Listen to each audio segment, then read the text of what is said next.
Bonjour à toutes et à tous et bienvenue dans Smart Éducation, votre rendez-vous quotidien dédié à la formation, aux nouveaux métiers, aux nouvelles pédagogies. Le rendez-vous qui donne un futur à la jeune génération. Violences sexistes et sexuelles, comment les écoles et universités font face aux problèmes. Un étudiant sur 5 ne sait pas faire la distinction entre agression sexuelle et harcèlement sexuel. Une étudiante sur 10 a déjà été victime d'agression sexuelle. Des chiffres qui ressortent d'une étude de l'Observatoire étudiant des violences sexistes et sexuelles.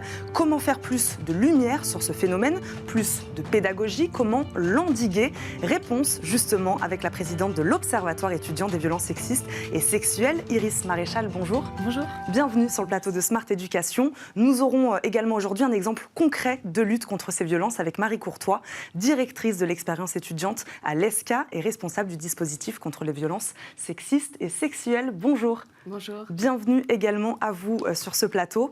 Iris Maréchal, ma première question sera pour vous. On a l'impression quand même qu'il y a une prise de conscience sur le sujet des violences sexistes et sexuelles en ce moment. Les chiffres que je viens de donner là, de quand ils datent?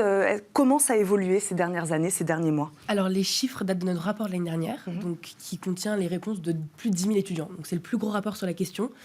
C'est des chiffres effectivement alarmants qui montrent à la fois qu'il y a une méconnaissance du sujet. Les étudiantes et les étudiants ne connaissent pas les définitions, ne savent pas identifier viol, agression sexuelle, harcèlement sexuel.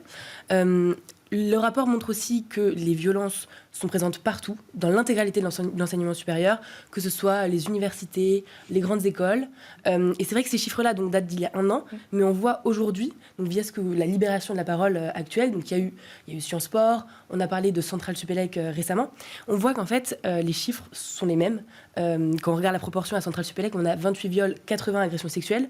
Sur la proportion de répondants, ça fait une étudiante sur 10 victime d'agression sexuelle, une étudiante sur 20 victime de viol. Donc voilà, c'est une situation alarmante. Et effectivement, il y a une libération de la parole sur le sujet de plus en plus. Iris Maréchal, on manquait d'informations sur ce sujet-là. Il n'y avait pas beaucoup d'études présentes. Alors, il y avait très peu d'études sur le sujet. Il y avait une omerta, clairement, une stigmatisation de la parole des victimes. Et on le voit aussi, il y a encore beaucoup de backlash quand les étudiantes et les étudiants parlent. Typiquement, à Sciences Po, juste après le Sciences Po, il y a quand même eu un Sciences Caution qui s'est lancé pour justement culpabiliser les victimes et les accuser de menteuses. Donc c'est vrai que c'est encore très compliqué pour les victimes de parler et le contexte n'est pas vraiment propice en fait à cette libération de la parole. Donc Marie Courtois, omerta, aujourd'hui une prise de conscience quand même qui commence. Frédérique Vidal, la ministre de l'Enseignement supérieur, a annoncé un plan de 7 millions d'euros contre les violences sexistes et sexuelles à l'université. Est-ce qu'on peut dire qu'on constate aussi aujourd'hui une volonté politique forte pour agir sur ce sujet ? Le sujet des violences sexistes et sexuelles est un sujet clé dans l'éducation supérieure, dans les écoles, à l'université.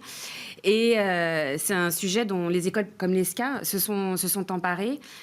Frédérique Vidal a déclaré 2021 l'année de la tolérance zéro. Bon, évidemment, l'objectif, c'est pas que 2021. Et c'est d'en faire un objectif pérenne.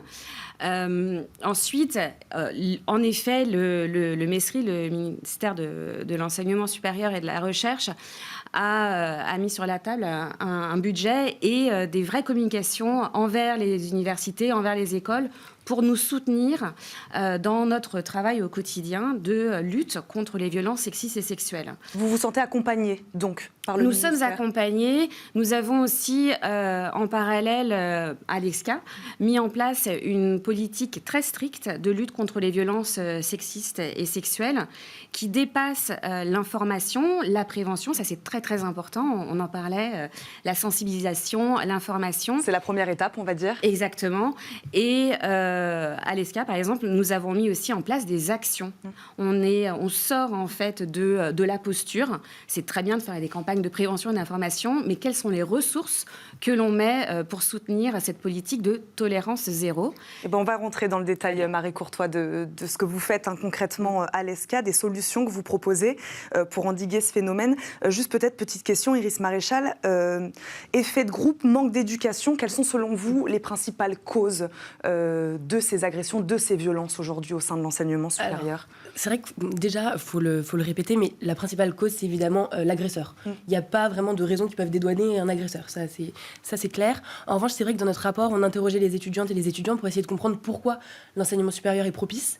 Et effectivement, il y avait 4 grandes causes qui se détachaient. Alors, alcool, une présence d'alcool dans les week-ends d'intégration, dans les soirées, et donc qui pousse les gens à agir différemment. Évidemment, ce n'est pas une excuse. Manque d'éducation sur le sujet, comme on le disait. Sentiment d'impunité aussi, c'est-à-dire qu'en fait, même quand les étudiantes et les étudiants parlent, lorsque il n'y a pas de sanction derrière, il n'y a pas une prise en charge psychologique des victimes, etc., finalement, il y a un sentiment d'impunité et les agresseurs se disent bon, on peut continuer. Et finalement, les victimes n'ont pas envie de parler. Et puis, dernier aspect, c'est plutôt l'effet de groupe et la pression pour être intégré. Donc ça, c'est plutôt ce qui concerne le bizutage et tout ce qui peut se passer, notamment pendant les week-ends d'intégration. Marie Courtois, pourquoi le silence, on parlait de ce mot, le silence, omerta, pourquoi le silence rend-il les universités, les grandes écoles plus propices, de plus en plus propices à ces violences ?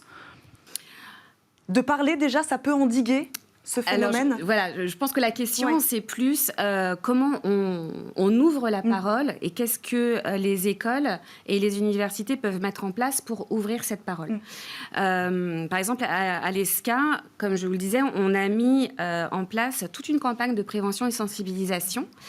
C'est inscrit même dans notre règlement depuis des années, hein, c'est pas nouveau, que tout propos, comportement, attitude incorrecte, indécente, allant à l'encontre du règlement et à l'encontre des lois en vigueur, tout ça, c'est sanctionnable et ça sera sanctionné. Donc, on passe du règlement, très bien, mais comment on fait pour ouvrir cette parole ? On a fait une campagne de prévention d'information et surtout, on a fait aussi un partenariat avec une agence, un cabinet de consultants, EGAE. Et avec ces consultants, on a mis en place une plateforme de signalement anonyme où les étudiantes et les étudiants peuvent aller en 2 clics. C'est vraiment très, très simple. Et partager leur témoignage. Ce témoignage sera pris par un consultant ou une consultante d'EGAE qui sont spécialisés dans la lutte contre les violences sexistes et sexuelles. Et ce consultant va traiter la demande, va parler avec le témoin ou la victime et va ensuite nous faire un retour, nous dire là, nous avons une situation à laquelle il faut que vous accordiez du temps et pourquoi pas nous dire là, il faut faire une enquête interne. Et donc, on va diligenter cette enquête interne encore une fois à EGAE, pour être impartial, pour aussi avoir une approche professionnelle.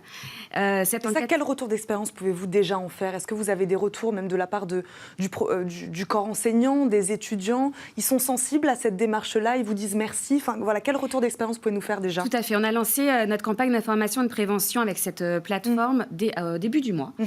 Donc, il y a moins de 4 semaines et les retours sont très positifs. Le corps enseignant, les collaborateurs sont vraiment à 100% derrière cette démarche. Les étudiants aussi. On est dans l'air du temps, en fait. C'est triste à dire, mais on est vraiment dans l'air du temps et il faut libérer cette parole. Et je reviens à ce que vous disiez sur le silence. Iris Maréchal, c'est intéressant de voir fonctionner le public, le privé, des associations, des écoles. En fait, c'est ça, c'est tous ces acteurs, il faut qu'ils travaillent ensemble. Exactement. C'est nécessaire, en fait, et c'est ce qu'on promeut aussi. C'est-à-dire qu'il faut à la fois mobiliser les étudiants, et le plus simple pour le faire, c'est évidemment via les associations. Et donc, voilà, en les motivant à travailler sur le sujet. Il y a aussi, évidemment, les associations qui ont plus on va dire une expertise technique sur le sujet, parce que c'est un sujet grave et pour lequel il ne faut surtout pas se tromper. L'accompagnement des victimes, c'est quelque chose de très précis, il faut vraiment s'y connaître, surtout dans la mesure où en fait, ça peut nuire à la victime si ce n'est pas correctement pris en charge. Et effectivement, il y a ce lien entre ministère de l'enseignement supérieur et les écoles, parce que les écoles ont besoin d'aide aussi sur le sujet, pour être formées, pour avoir les moyens. On en parlait tout à l'heure, la première étape, c'est quand même la prévention, faire de la pédagogie. Ce type de dispositif vient peut-être après, déjà dans un premier temps. Enfin, on le disait tout à l'heure, un étudiant sur 5 ne sait pas faire la distinction entre agression sexuelle et harcèlement sexuel. Ça, comment on peut faire ? Est-ce qu'on peut peut-être intégrer au cursus d'une école des cours sur ces sujets-là ? Comment faire mieux de la pédagogie sur ces sujets ? Alors, nous, c'est vrai, ce qu'on préconise, c'est vraiment l'étape 0, ça serait même de poser le diagnostic. Oui. Parce qu'en fait, pour beaucoup d'écoles, elles n'ont pas la connaissance des violences. C'est-à-dire, typiquement, le directeur de Centrale Supélec disait « Mais moi, ces chiffres-là, je ne les ai pas vus parce que les étudiantes et les étudiants ne viennent pas me voir. » Donc, la première étape, c'est vraiment interroger les étudiants, voir l'ampleur des violences et le type de violence. Après, effectivement, sur la connaissance, c'est essentiel, en fait, d'effectivement faire des campagnes de sensibilisation et de prévention, mais qui touchent l'intégralité des étudiantes et des étudiants. On en parlait tout à l'heure, mais c'est vrai que quand on organise une formation et qu'il n'y a que une petite proportion d'étudiants qui est déjà sensibilisée, qui la suit, l'impact est beaucoup plus dur et beaucoup plus réduit. Et donc en fait, l'intérêt, c'est vraiment de trouver des campagnes qui couvrent l'intégralité des étudiants et étudiantes, du coup, et pour avoir le plus grand impact, effectivement. Marie Courtois, vous parliez tout à l'heure, je pense, de cette notion de responsabilité. C'est la responsabilité aussi des écoles et des universités de s'impliquer et de s'engager sur ces sujets.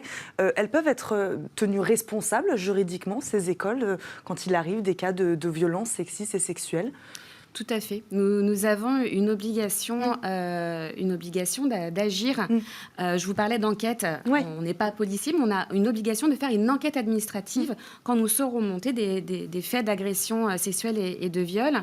Nous avons aussi une obligation de signalement auprès du procureur si nous avons connaissance de faits de viol. Donc nous avons cette obligation qui est basée sur la loi, mais aussi sur la jurisprudence. On ne peut pas opposer à une victime, par exemple, le fait que l'action se soit passée en dehors du campus, en dehors de l'école. Car même si c'est en dehors de l'école, si c'est entre deux étudiants ou avec des étudiantes de l'école a l'obligation de prendre le sujet en main. Comment imaginer ce que vous faites, ce genre d'action, à plus grande échelle aujourd'hui sur le territoire national? De quelle manière vous travaillez? Je ne sais pas, peut-être vous échangez avec d'autres écoles aussi pour s'échanger les bonnes pratiques? Tout à fait. Nous travaillons entre les écoles, on n'est pas des compétiteurs. Oui. Et surtout sur ces sujets-là, on travaille en collaboration avec d'autres écoles. On échange beaucoup sur ces sujets, sur tous les sujets, et sur ces sujets-là. En outre, on travaille aussi avec Balance ton stage, qui va venir faire des workshops et des webinaires à l'ESCA. Donc on travaille avec EGAE, avec des gens comme Iris et l'Observatoire, etc. Donc, il y a une véritable communauté et un véritable échange. Enfin, moi, je vois une ouverture sur ces sujets et on tend tous vers la même chose, c'est réduire et tendre à zéro. Étendre à zéro et donc travailler tous ensemble sur ces sujets. Ma dernière question sera pour vous, Iris Maréchal. Il nous reste quelques secondes.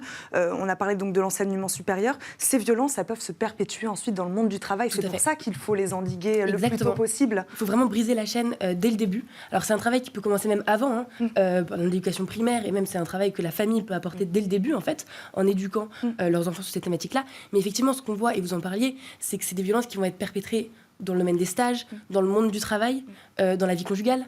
Et donc, en fait, c'est important de briser la chaîne dès le début. Merci beaucoup à toutes les deux d'avoir été avec nous sur ce plateau aujourd'hui, d'avoir mis en lumière ce sujet très important. Marie Courtois, je le rappelle, vous êtes directrice de l'expérience étudiante à l'ESCA, et Iris Maréchal, fondatrice et présidente de l'Observatoire étudiant des violences sexistes et sexuelles. Merci beaucoup à toutes les deux. C'est déjà la fin de cette émission. Merci à vous de nous avoir suivis. On se retrouve très vite pour un nouveau numéro de Smart Éducation.